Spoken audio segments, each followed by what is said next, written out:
Hello, everyone. Welcome to the Unfashionable podcast. I am your host, Miss Andy Andrews, and I'm here today to discuss our big three. What is that? Well, did you download your birth chart from last episode? I hope so, or else this episode isn't going to make any sense to you. If you failed to listen to last week's episode, I gave you homework. Not really. I didn't say that you have to do this, but I was pretty open to sharing. So I hope you were receiving what I was dishing out. If you're looking to become more self-aware and in tune with your higher self, I would recommend downloading your free birth chart from, I'm going to spell it out, alabe.com.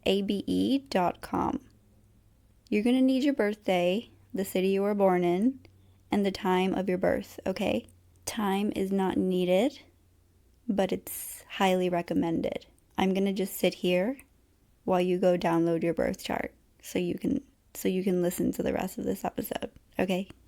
Go ahead. No, I'm serious.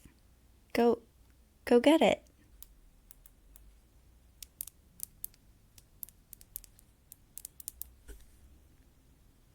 You got it? Okay, good. Let's move on. The big three. Your sun, your moon, and your rising. Aren't they so enticing? I'm a Taurus sun, Sagittarius moon, and Virgo rising. Your sun sign is your core identity. It's your personality. Your moon sign has to do with your emotions, your instincts, and your inner self. And your rising sign is basically first impressions, like how others would perceive you. With my sun being in Taurus, an earth sign, my soul path is to be as authentic and grounded as possible. With my moon in Sagittarius, a fire sign, that's why I'm a little spicy. I'm open-minded and optimistic, always.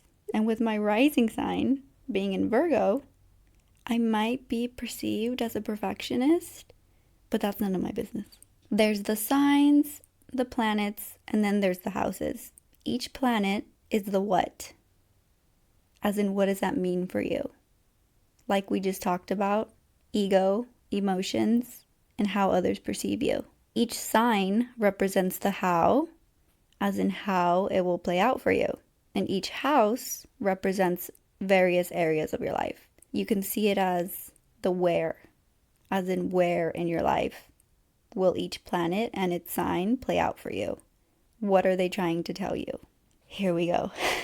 My sun in Taurus falls into my 9th house, which is a house of spirituality, higher education, philosophy, law, publishing. It's the house of expansion.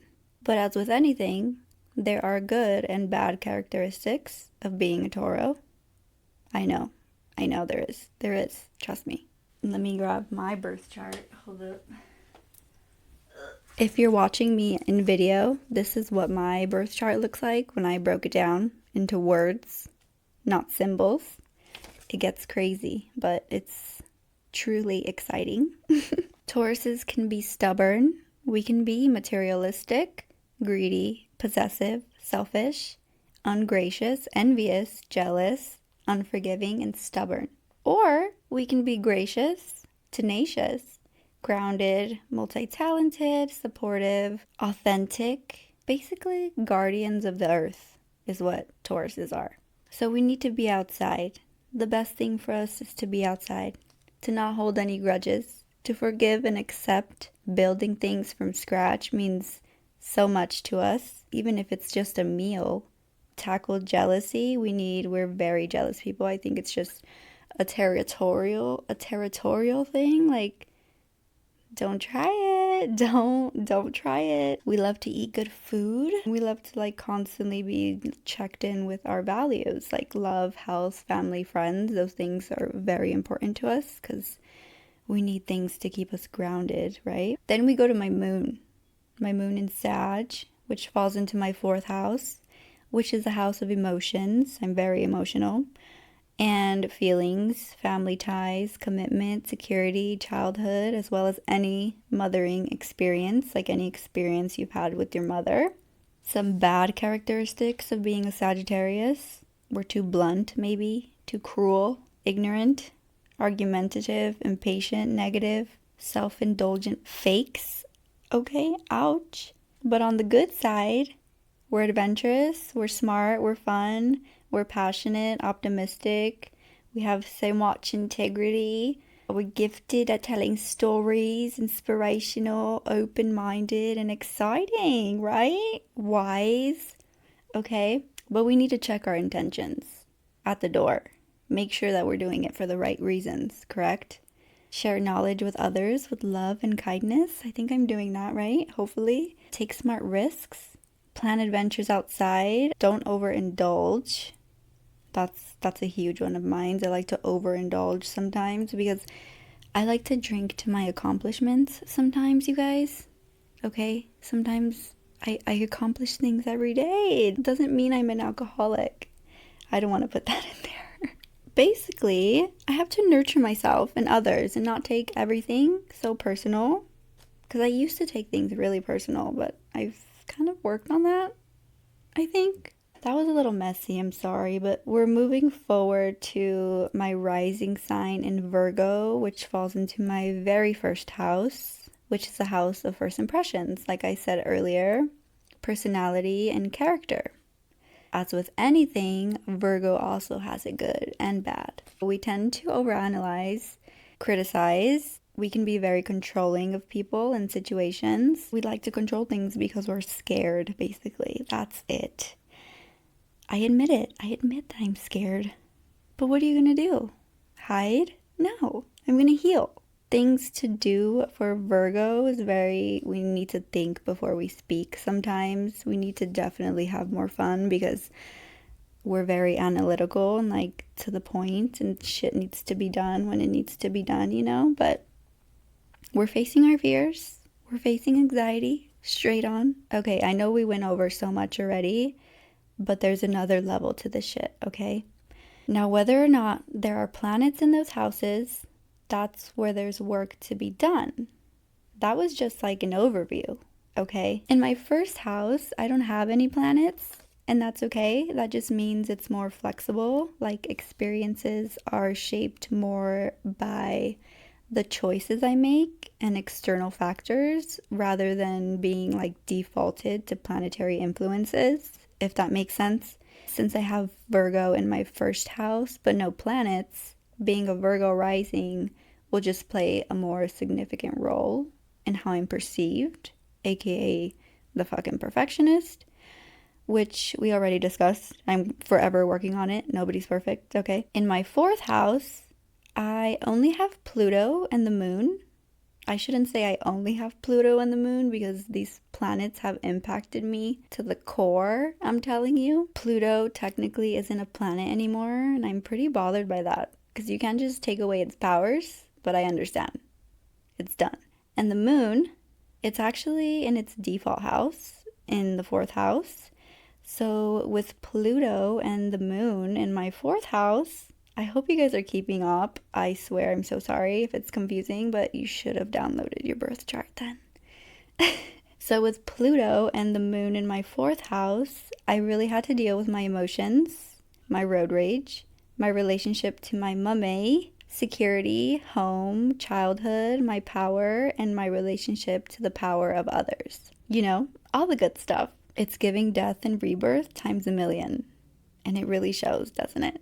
Moving to my ninth house, where the lovely sun is, as well as Mars and Mercury, this is where it gets really good. The sun, we've established, has to do with our ego, self-identity, and soul path. Mars is the planet of attraction, sexuality, physical energy, and motivations, while Mercury is the planet of communication, the mind, intellectual interests, and my sense of timing. With all these motherfuckers in Taurus in my ninth house, it's very important to me that I live a good, healthy, balanced, sexy, raw, loving life. It's not just me. The universe knows who I am and what I want. God forbid I listen to her. My obsession with astrology came from the set of bed sheets that I had as a little girl. I had matching curtains too, which was crazy. It had this deep blue background with gold stars on it. Oh my God, it had clouds on it too, now that I remember. It makes so much sense. The bed sheets were all right, but the curtains, the way they'd hit against my nightlight, ooh, I was bound to be a lover of stars, planets, and all things alike. But I had forgotten my love for the stars because I was too busy chasing caviar. I had this opportunity. Is it really the Unfashionable podcast if we don't have a fashion story in it? Okay. I had this opportunity in 2021. It was an opportunity of a lifetime, you guys, with a company named, should I name them? Yeah, why not? Unfashionable. I had made it to interview 3. I was working with a recruiter to secure my bag, okay? Unfortunately, the bag was never secured. That's not on the recruiter though. What had happened was I had met the Miss Unfashionable herself. She showed up on our Zoom call with frames bigger than her face. She was interviewing me, the creator of this company, with sunglasses on. Do you know how intimidating that is? I understood it. She creates some of the most beautiful clothes in LA that I've ever seen. Of course she was gonna stand on business. She was hiring.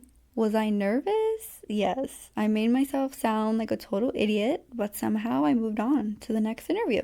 And in the next interview, I panicked. The COO, the Chief of Operations, asked me how I can anticipate the needs of my superior. And with all honesty, I had I was speechless. I did not know how to answer this question. At first, I didn't understand it because I was like, what do you mean? How do I anticipate the need of my superior? Obviously, after working with her for a week, I would be able to anticipate her priorities. But you're asking me this right now in an interview? Like, how am I supposed to know what Autumn wants right now? I didn't know how to answer the question, so the interview was a total bust. I knew after we hung up that I was not going to get the job. I was hopeful, but I wasn't going to get the job. But I hate to think that it was all my fault because the Chief of Operations woman that interviewed me, her last name coincidentally matched the last name of the new hire that they chose to go with. What was my lesson? Just because you're good doesn't mean you're great. I was devastated. Was I not good enough? Or did the decision come down to something else? I prepared my ass off for this interview, but I also did it in my car, so maybe I didn't look as prepared. Or maybe I looked like a go-getter, like I was a busy woman. I was looking for a job like this since I graduated in 2018. It was 2021. I wasn't prepared for that heartbreak. No man, thankfully, has ever broke my heart. But Unfashionable, a million pieces. I know now that even if I would have gotten the job, somewhere along the way, it wouldn't have worked out in my favor. I was being protected. Even though it didn't feel good being rejected, rejection is protection. Rejection is redirection. If I would have wasted my time running errands in the hills, I never would have been able to introduce you to the big 3, to your big 3. So fuck all that. I'm so happy that you're here with me. If you have any questions or concerns, please DM the pod. If you need help identifying your big 3 or want to know more about planet placements, please let me know. I have a book recommendation that really helped me when I was starting out on my astro journey. It's called The Signs by Caroline Faulkner. It covers the signs and the planets and the houses in the most digestible way. I highly recommend it to those of you who are really feeling this episode. Moving on to the unlearning part of the pod. This week, I'm unlearning the need to control everything under the sun. I'm learning to take each day as it comes and tackle every obstacle in the most gracious way. That's all. If anything I touched on hit a sweet spot for you, please let me know, privately or publicly. Don't forget to subscribe so you don't miss any future unfashionable moments. Thank you so much for listening, and always remember what? Showing up as your higher self is never off trend. Love you.